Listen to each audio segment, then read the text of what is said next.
Dernier mot merci. En 30 secondes. Par rapport au porte-parole de l'opposition, je voudrais dire ici que le soubassement était les élections. Tous les opposants, les candidats malheureux à l'époque, c'était le 31 décembre 2024, s'étaient mis ensemble pour rejeter le résultat de ces élections.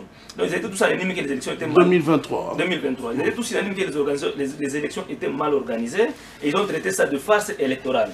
Ce n'est pas ce qu'on a rejeté hier qu'on veut encore revaloriser. Moïse Katoumi avait rejeté les élections, Martin Fayoul, dans toute l'opposition dans son ensemble. Aujourd'hui, il y a une infime majorité de partis politiques qui se retrouvent à l'Assemblée nationale qu'on appelle opposition institutionnelle, qui a 25 membres, je crois, sur plus ou moins 500 députés à l'Assemblée nationale. Ça ne représente pas l'opposition. L'opposition est le pluriel. On a de parler de mettre en place le règlement d'ordre intérieur de l'opposition. Et s'ils en ont les statuts, vous allez mettre les règlements d'ordre intérieur qui ne vous pas les statuts, c'est compliqué. Par rapport au gouvernement. Moi, j'entends Mme Souminoa à l'assainissement de la vie économique, le climat des affaires. Parce que vous allez savoir que dans l'économie du marché, qui est le système économique de partis social-démocrates, dont l'UDPS fait membre, n'a pas l'apanage de créer de l'emploi. Il régule la vie économique, il donne la facilité aux investisseurs qui viennent à leur tour, n'est-ce pas, créer des emplois. Mais les investisseurs ne viennent pas au Congo parce que le climat des affaires n'est pas propice.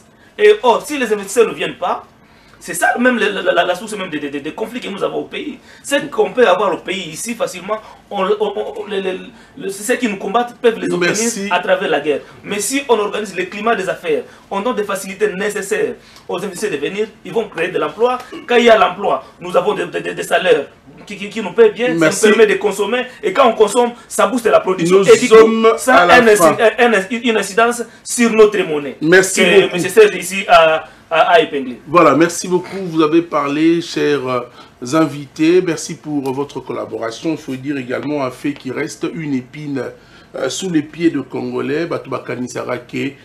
Pour parler des renforcements économiques, il faut seulement regarder les investisseurs étrangers. Bon, je pense qu'il existe aussi des investisseurs originaires de leur propre pays. On a vécu, c'est là, Bemba Saolona, Mwananteba, Lengelo, Tanguy. Pourquoi je parlais de l'assainissement du climat des affaires? Parce que si vous osez ouvrir une petite boîte ici, vous allez être asphyxié par les impôts. Voilà, c'est la fin de cette tranche animation. Pour les nationaux aussi. Merci à toutes les deux directions, pratiquement, de nous donner encore quelques petites minutes pour épiloguer cette matière. Mais pour l'instant, nous vous disons excellentes conditions télévisuelles sur nos antennes. On vous retrouve avec plaisir prochainement.